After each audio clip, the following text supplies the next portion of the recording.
Terima kasih Gus Ba untuk pencerahan yang luar biasa. Kita masih punya waktu 28 menit. Kalau Gus Ba berkenan, apakah ada yang ingin bertanya? Singkat, padat, sebutkan nama. Sana dulu ya. Ya.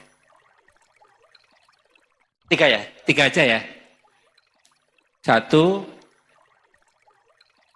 Sini dua. Satu lagi dari Ahwat. Ya Ibu ya. Ya. Silakan. Satu dari sana ya. Ya, maju aja. Maju. Mikrofonnya ini. Ya.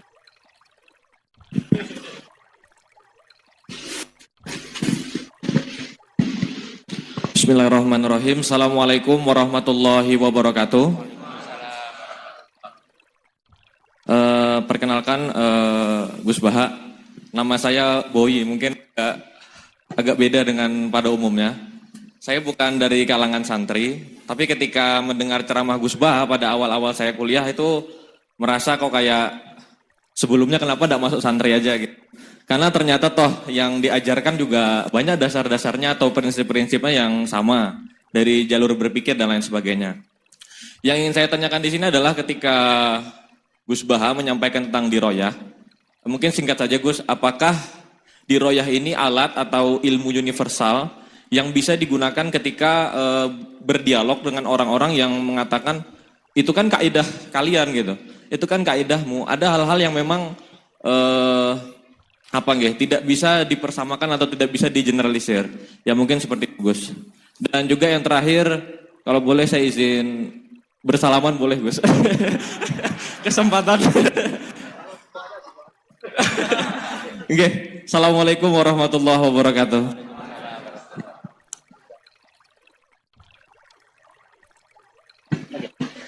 Baik, kita kumpulkan dulu satu lagi ya.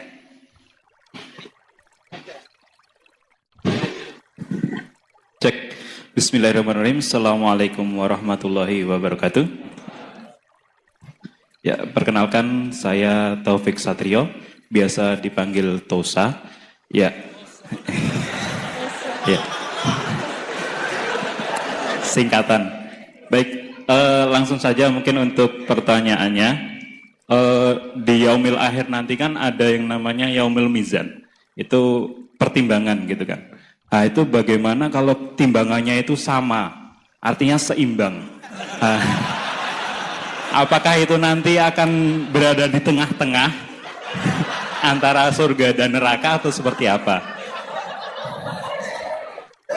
Kemudian yang kedua, itu terkait dengan perbuatan buruk ke orang lain. Ketika kita berbuat buruk ke orang lain itu kan kita istilahnya zalim kepada orang lain. Tapi di lain sisi, itu secara zahir kan seperti itu. Tapi di lain sisi, di akhirat itu kan kalau secara pahala, kita itu membantu orang lain mendapatkan pahala.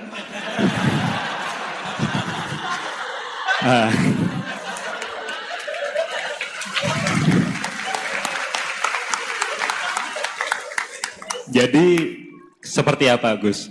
Terima kasih. Assalamualaikum warahmatullahi wabarakatuh. Terima kasih Mas Tosa ya. Silakan Ibu ya. Ada ini. Mas ada ini. Assalamualaikum warahmatullahi wabarakatuh.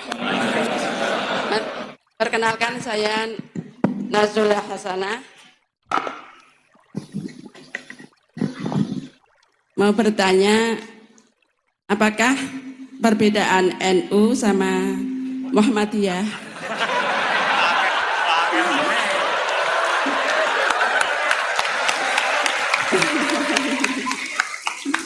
Tadi kan dijabarkan, terus dalam sholat subuh itu kan ada yang pakai doa kunut, ada yang enggak. Tolong jabarkan.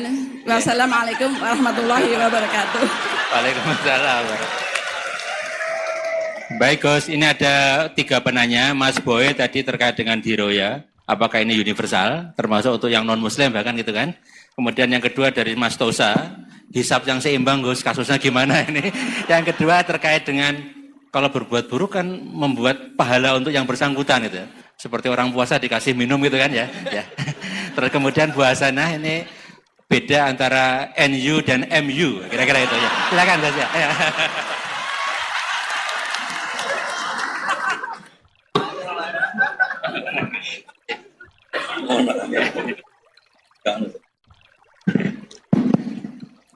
Bismillahirrahmanirrahim. Sebelum saya jawab, saya senang kalian semua senang dengan sesuatu yang taat itu.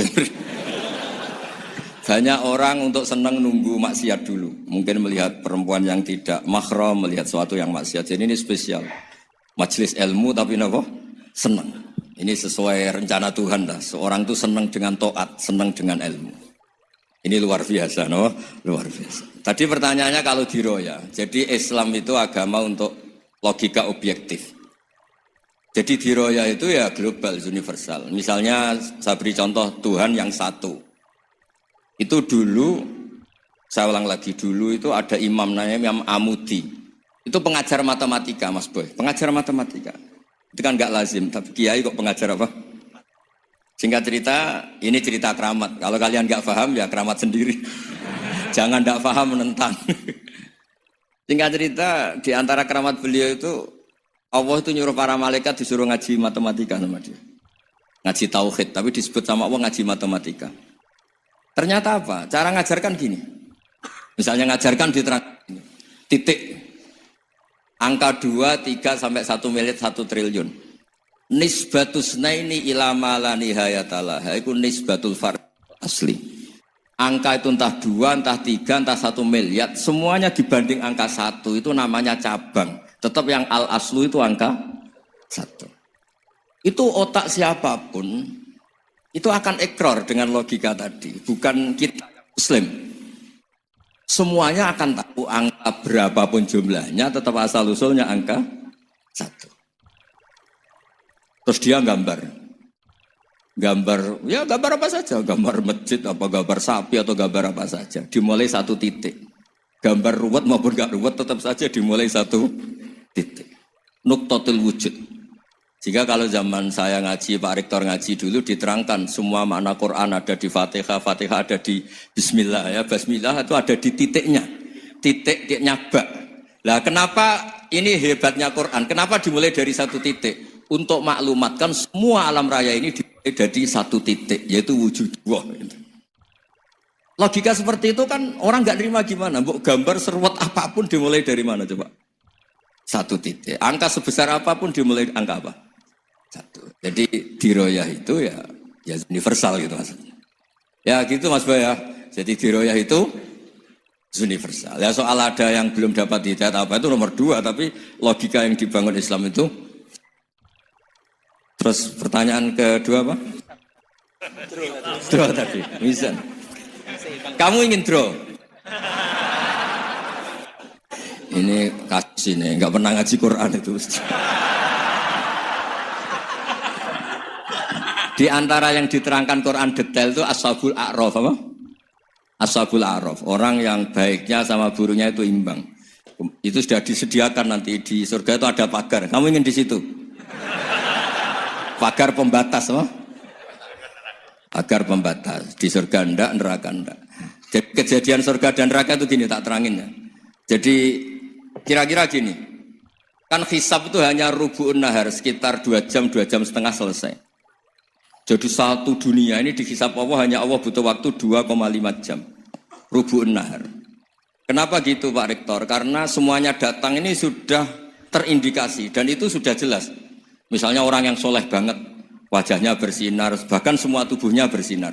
Yas'anuruhum baina aidihim. Yang pas-pasan, ya sinarnya pas-pasan. Sehingga nanti yang punya sinar cukup di kanan. Yang kelip-kelip agak ini, yang rawan kesaruk ini yang gelap gulita langsung di kiri. Nah itu terus faduri babenahum bisuril lahubab. Terus Allah langsung bikin pagar. Nah yang rawan kesaruk pagarnya yang kelip-kelip tadi. Yang temangsang ini. Karena yang jelas hitam di kiri, yang jelas putih kanan. Yang abu-abu ini sama malaikat digaruk saja. Nah terus temangsang di Araf itu.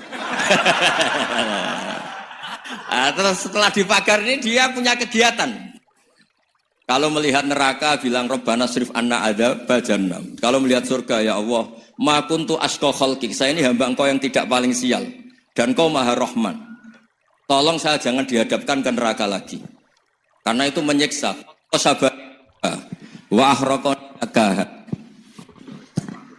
Ya ketika melihat neraka itu dia komentar, ya Allah, neraka ini begitu merusak wajah saya. Hawa panasnya itu sudah menghancurkan semua. Baunya juga agak enak. Saya minta saya dihadapkan ke surga. Bersama Allah. Tapi kamu tidak minta lagi kan? Tidak, saya hanya minta itu tok. Gitu. Nah ini saya pandu. Kalau kamu ngalami tak pandu. Kalau kamu ngalami tak pandu. Sama Allah terus diberi janji supaya tidak minta yang lain. Tidak, saya tidak akan minta lagi. Terus melihat surga. Nah, di surga melihat orang kayak gitu kan. Di surga nanti kalian kan hura-hura semua. Wah, istri yang di dunia kurang cantik, rewel, yang di surga itu istrinya cantik semua, gak rewel semua. Gak minta belanja, cantiknya gak usah ke salon, pokoknya top lah. Terus dia melihat, tersiksa, cara Jawa ngiler. Wih, masa ngelihat tok? Akhirnya ya lama-lama berani ngajukan, ya Allah masa ngelihat tok? Gitu. Dikasih masuk gitu. Ya, terus, tapi kamu kan janji gak minta lagi. Ya terus ngerayu-ngerayu Tuhan lagi. Akhirnya walhasil nanti kalau betul-betul araf itu nasibnya akhirnya masuk surga. Tapi tadi digarap dulu lah, dikerjain dulu. Itu lama sekali perjalanannya, memang lama sekali. Nah soal orang membunuh itu, apa contohnya tadi? Berbuat buruk sama orang lain, ya apapun lah. Berbuat buruk sama orang lain itu, kalau faktanya nanti tobat, Allah yang bisa ngelola itu. Makanya Nabi pernah senyum-senyum, pernah tertawa-tawa. Sungguh ketika Allah menghendaki rahmatnya itu semuanya indah. Yaqtulul qatil fayatubu hadza. Jadi ada orang yang saya membunuh, terus dia tobat serius. Kemudian al-maktul yang dibunuh ini masuk surga karena madlum. Qatilnya karena tobat serius juga masuk surga. Ya begitu juga di kedoliman-kedoliman yang lain. Jadi ya makanya tobat itu penting sekali. Ya taruh saja begini yang terkenal ya, contoh Wahsy itu jelas di surga karena syahid dibunuh Wahsy. Apa Hamzah lah. Hamzah ini jelas di surga karena matul syahidan. Dibunuh secara syahid oleh Wahsy. Tapi karena Wahsy tobatnya serius, nanti juga di surga. Begitu juga keburukan-keburukan yang lain. Jadi tobat ini misalnya ada orang hartanya dicuri. Tentu yang dicuri ini kalau dia orang baik, ya mungkin secara formal lapor polisi, tapi kalau dia orang baik mungkin ridho lah, sudah itu, sudah ridho kan. Berkahnya ridho, dia menjadi orang baik karena ridho diuji Allah, hartanya apa? Dicuri. Kemudian yang mencuri tobat. Entah harta itu dikembalikan, entah dikasihkan masjid sebagai amalnya yang dicuri, entah apa-apa. Allah ngasih tobat orang ini. Kemudian sama-sama jadi orang baik, kemudian sama-sama di surga. Makanya itu Nabi sampai senyum-senyum, betapa rahmatnya Allah tidak terbatas. Sama lagi, betapa rahmatnya Allah tidak terbatas. Bahkan qatil sama maktul bisa ngopi di surga bareng tadi itu. Karena ya tadi, masyhur itu. Yang paling legenda dalam sejarah Islam kan, saya pernah membunuh orang yang sangat dicintai Rasulullah. Sebagai tobat saya akan membunuh orang yang paling dibenci Rasulullah. Singkat cerita, Wahsy ini menangi bunuh Musailamah al-Kadzdzab. Orang yang ngaku-ngaku Nabi yang merusak tatanan apa? Islam. Apapun itulah, cerita-cerita apapun itu. Makanya saya sering cerita, kalau preman pasar itu tobat, bu, jangan nyapu masjid. Tobatnya tetap di pasar, yang dulu pasar gak aman karena dia, sekarang aman karena dia. Jangan tobat terus nyapu di pasar, pasar diganti soksisennya, pengganti. Itu gak fair apa? Jadi kalau tobat itu harus seimbang dengan zaman salahnya. Zaman apa? Kayak Umar. Ketika dia kafir itu orang Islam dibikin takut. Terus ketika dia Islam, gantian orang kafir dibikin takut. Pertama dia Islam langsung marahnya Abu Jahal, awas kalau ganggu Rasulullah, ngadepin saya. Itu fair. Kenapa? Fair.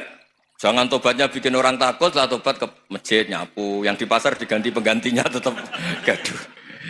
Gak boleh, harusnya kalau lama bikin pasar takut, ya sekarang lama bikin pasar apa? Aman. Itu tobat yang apa? Seimbang.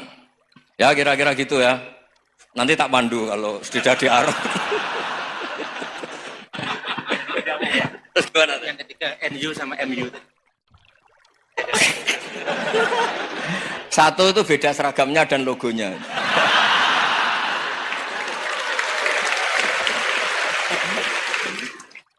Kedua, nama ketua umumnya. Ketiga, tanggal acara besarnya. Muktamar Muhammadiyah dan NU itu beda. Sudah beda 1 abadnya. Tentu dulu Muhammadiyah. Tapi begini ya, perbedaan itu nggak bisa dihindari. Karena tadi ada sudut pandang apa? Ada sudut pandang itu nggak bisa dihindari. Ini cerita yang nyata ya. Saya ulang lagi, senyata-nyatanya. Andaikan betul Rasulullah itu hanya kunut 1-2 kali, maka kalau menurut mazhab Syafi'i, apa salahnya melakukan sunnah terus-menerus meskipun Nabi itu melakukan hanya beberapa kali? Karena pertama sesuatu yang pernah dilakukan Nabi pasti akan menjadi sunnah yang terus-menerus. Nabi itu puasa Senin Kemis juga tidak selalu. Salah kalau ada orang bilang, Nabi malah takut kalau ibadah sunat dilakukan terus-menerus karena nanti takut dikira wajib. Itu masyhur dalam kaidah usul fikih. Tapi yang tidak kunut juga tidak salah, karena ya tadi, Nabi ya pernah kunut, Nabi juga pernah tidak kunut, karena Nabinya orang banyak. Karena bukan Nabi kelompok tertentu, no? Jadi sederhana. Terus menyangkut, ini dengerin betul, sujud. Sujud itu banyak ulama yang mengatakan untuk sah itu harus melibatkan 7 anggota. Umirtu an asjuda ala sab'ati azumin al-jabha wal yaden warukbaten wal qadamen. Saya diperintahkan sujud itu melibatkan 7 anggota, yaitu jabha, yaden 2 tangan, 2 lutut, terus 2 qadamen. Tapi Imam Syafi'i ngendikan, andaikan ada pendapat yang mengatakan ukurannya cukup jabha, maka itu juga benar. Karena Nabi ketika sujud ngendikan sajadalaka wajhi wa sam'i wa basori. Ya Allah telah sujud ke engkau wajah saya, jabha saya. Nabi tidak menyebut tangan, tidak menyebut rubaten, tidak menyebut qadamen. Ini wajah tu wajah, ukurannya itu hanya jabha. Itu kayak iya, kayak enggak. Nah, hal-hal seperti itu yang menjadikan ada ijtihad. Ijtihad itu satu pemikiran yang cara sudut pandang itu kayak iya, kayak enggak. Nah, itu terus ada al-madhaibul arba'. Terus ketika implementasi di Indonesia, dulu Mbah Ahmad Dahlan juga ngaji Mbah Soleh Darat. Mbah Hasyim Asy'ari juga ngaji Mbah Soleh Darat. Ketika di Mekah sama-sama ngaji Syekh Khotib Minangkabau, sama-sama ngaji Syekh Mahfud Termas.